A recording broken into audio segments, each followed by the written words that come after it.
Is what? I said Malcolm alleged that some of Elijah's women were underage secretaries, and can you expound on that? Yeah, well, I guess they were because they were there. I seen them. I seen them myself. It's all true. It's all true. Good evening, messenger.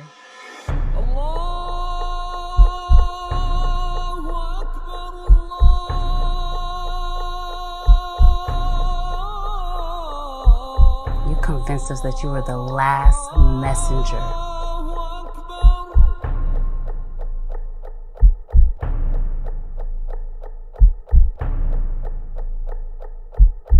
How many other bastard children do you have?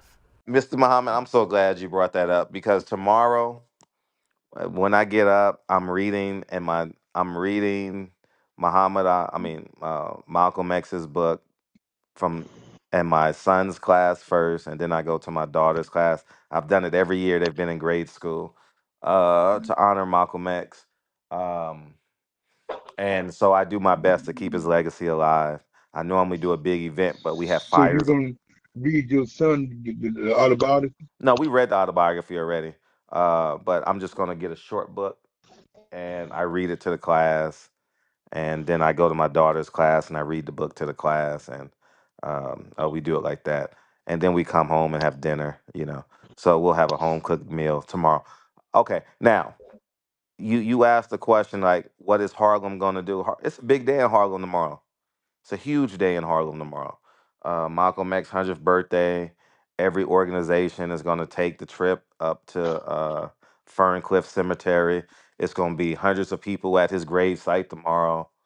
Um, you'll see you'll see a lot of flowers on 116th and Lenox Ave.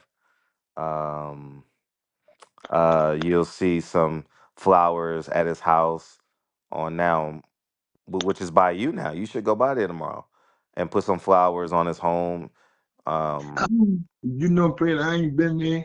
you've never I been ain't there? been there. I ain't been in the house. I ain't been in the house. Jesus Christ, almost 60 years. Well, yeah, it's right up, right. No, you know where it's at by the airport. So right across the street from the Yeah. airport. So, um, The last time I was there, Fred, was when Louis Farrakhan was staying there. oh, that was after he was murdered. Yeah, Hmm. Louis Farrakhan stayed at the house. Hmm. Yeah, yeah. You know what I've thought And too. then I Uh, haven't been there and since. Fred, you know, other people's families live in that house now. oh yeah, it's Are you owned by aware of that, somebody Fred? else. It's owned by somebody else now. Are you aware of that now, Fred? That what? Yeah, yeah. The Nation of Islam don't own that house Fred, anymore. Yes. are you aware that some of the old nation members live in that house now? Oh, really? Yeah, I should have that not. house is occupied, Fred. I know it's occupied. I was there 2 years ago, I three don't years know ago. who own it now. Okay, I'm a. I don't know if if I don't know. I don't know, Fred, if Wallace, if that was part of the probate when Wallace took over. I don't know if I don't know I don't know if Wallace sold it during the probate, right. but I know some other old nation that was around in Elijah's day was staying in it during the time Netflix Right. did that. Who killed Malcolm? Because Right. that brother that was on that with Malcolm's daughter, Hmm. talking about Mustafa, um, he visited that house, Right. and some brothers went there. I think it was on the 50th anniversary Mm. of his death. They went there, and the people asked them not to film, to disturb nothing. So the brother, they packed up their cameras and left. It's it's gonna be big tomorrow, Fred. Oh, it's gonna be a great day. I'll be on the internet. I'll be on the internet all day tomorrow, surfing the Yeah. internet, watching programs. I'll tell you one thing. I'm disappointed. Wait, wait, wait. Before I get into that, because I'm gonna go in order of my thoughts. Um, You know what bothers me, hurts my heart a little bit, sincerely hurts my heart.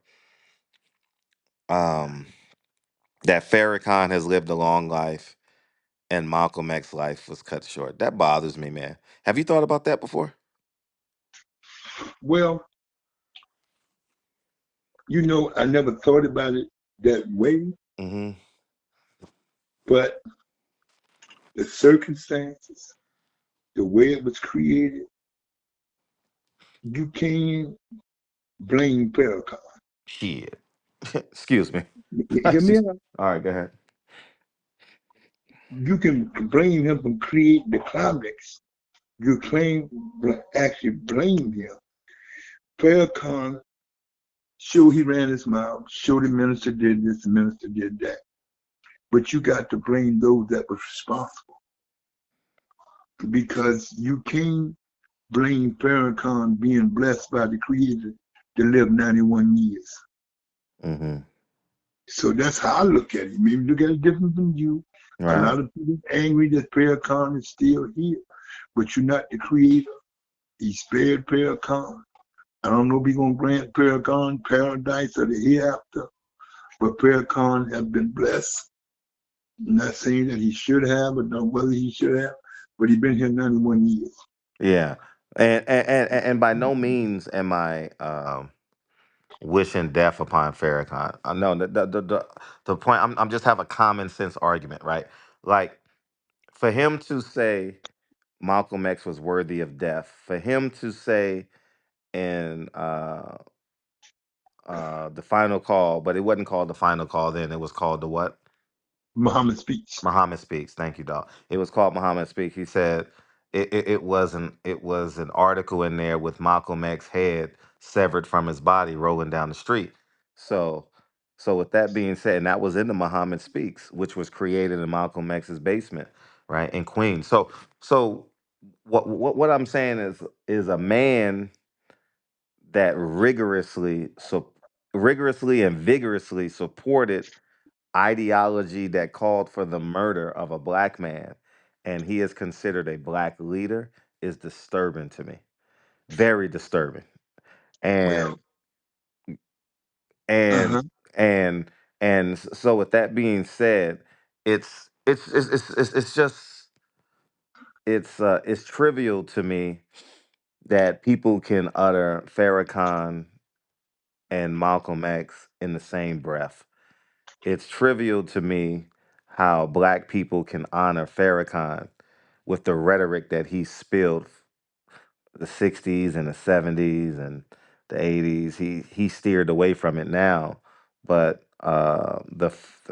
the fact that he said my teacher, but you're calling for death on a black man, and yet you're telling people, and yet you have a Million Man March. It's farcical to me, So I uh I struggle with that when I think about it in its totality. I don't struggle with it like, oh, I don't want to kill Farrakhan. That's not what I'm saying. That you murder Farrakhan and you let Malcolm X go. It's just you don't understand God's timing, right? You don't understand God sometimes, and it's just beyond my own understanding that Malcolm X can die at 39 and Louis Farrakhan can beat cancer uh, and live to 91. Elijah Muhammad lived to 70, what, 77? 77. 77. It's, but it's hurtful when you look at it from that perspective. Like, damn, like the best among us was taken at 39. And and a fraction of what that man was lives to 91 and 77, and they totally just manipulate, I believe, just totally manipulated black people and excavated all the resources and the finances. And it's kind of like when you see your neighbor's father die at 45, man, and you see him go to work every day and he dies in a car accident. or I see it on the news. A 45-year-old father of three dies in a car accident. Oh, that I don't that I don't fathom that. Like I'm like, how does a 45-year-old man die in a car accident, married with three kids? Oh, you know. So it's something that I think about. Like when I see Farrakhan on TV, I'm like, damn, he's still here, man. And it's not that I just think the great people should live to 100, you know. But the gift and the curse of free will is people use free will to murder people. Some people use free will to build churches, build families. So that's the beauty and the beast of free will. So go ahead, Mr. Muhammad. But you got a point there. I see where you're coming from, prayer, and I understand where you're coming from. But only the Creator knows. Mm-hmm. And I look at it, the minister, he had his fault like all of us. He created something that he shouldn't have created. I see why the daughters don't have no love for him, but they have to put in their hearts, they cannot like it, but in order for them to get the paradise, they got to forgive Farrakhan if they think he played a role in it, Mm-hmm. which we all know he played a role in it because of the things he said at that time, All right. him and Junior. So I'm not taking side with nobody. He created some things. He said it on Mike Wallace with Atala Mm-hmm. that he said some things, but the things that he said shouldn't have been said. He stirred up them brothers up. Mm. And at that time, going against Elijah, it was bad. Right. A lot of people had repercussions talking about Elijah because everybody in them days thought he was the last messenger of God until the man walked in, Muhammad came in office. So with that, brother, it's time for me to lay down, man. I'm an old man now. All right. Last question. Last question on Mm-hmm. this topic. Mm-hmm. Um, do you think what's the difference? Before I ask this question, what's the difference between El-Hajj, Malik El-Shabazz, and Malcolm X to you? To me, when he went on the Sunnah and they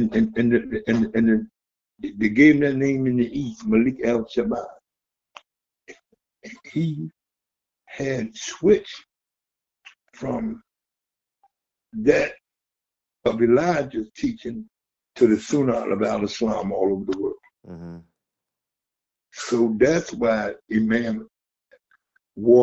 lady Imam walked in Muhammad, Allah went in paradise. I mean, named the masjid in New York after him. Mm-hmm. And he didn't give it to Farrakhan. He brought Farrakhan to Chicago.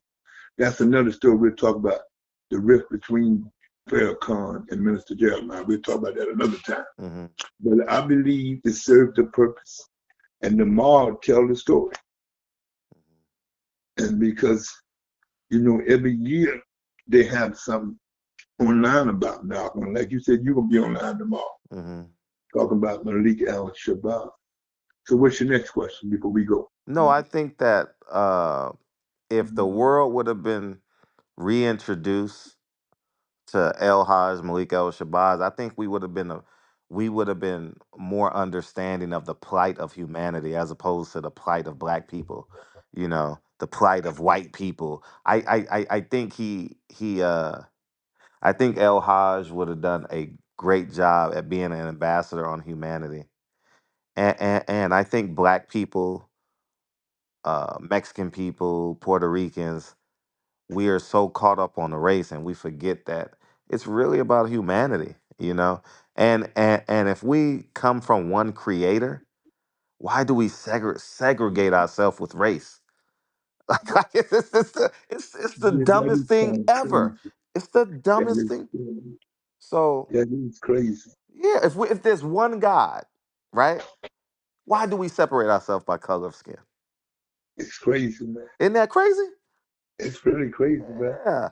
So I just wish the world especially America, had been introduced to El-Hajj, Malik El-Shabazz, man. And I think if we could have got minimum 10 more years out of that man, you know, I don't know, only can assume.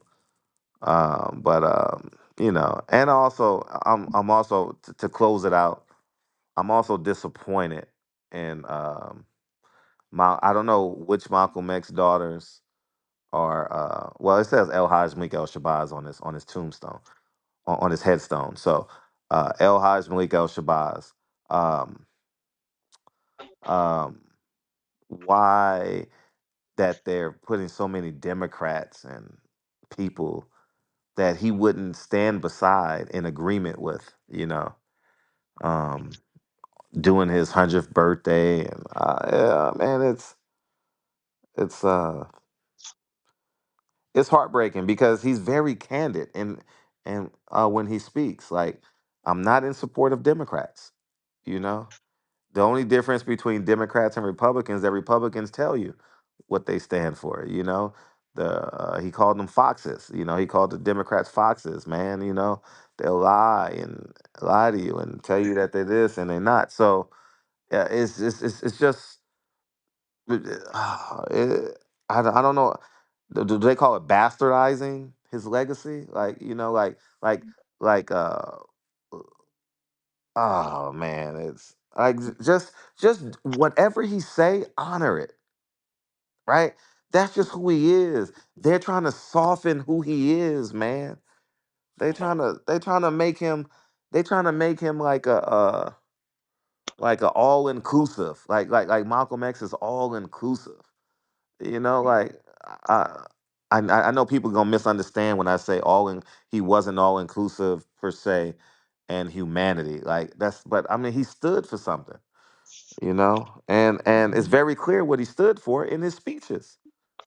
Like, go listen to his speeches in 64 and 65. That's who he was, you know? Go listen to the Ballad of the Bullet, you know? He said, if your religion ain't done for you anyway, you need to get rid of it. You know, like, if it ain't did for you, if it ain't done nothing for you today, you need to get rid of it anyway. You know, Yeah. who the hell sit down? Who the hell believes in sit-ins? Why the hell are we still marching? Like, he don't believe in that. So why are we still advocating? Why are we still associating his legacy with like marching and like, he didn't believe in that shit.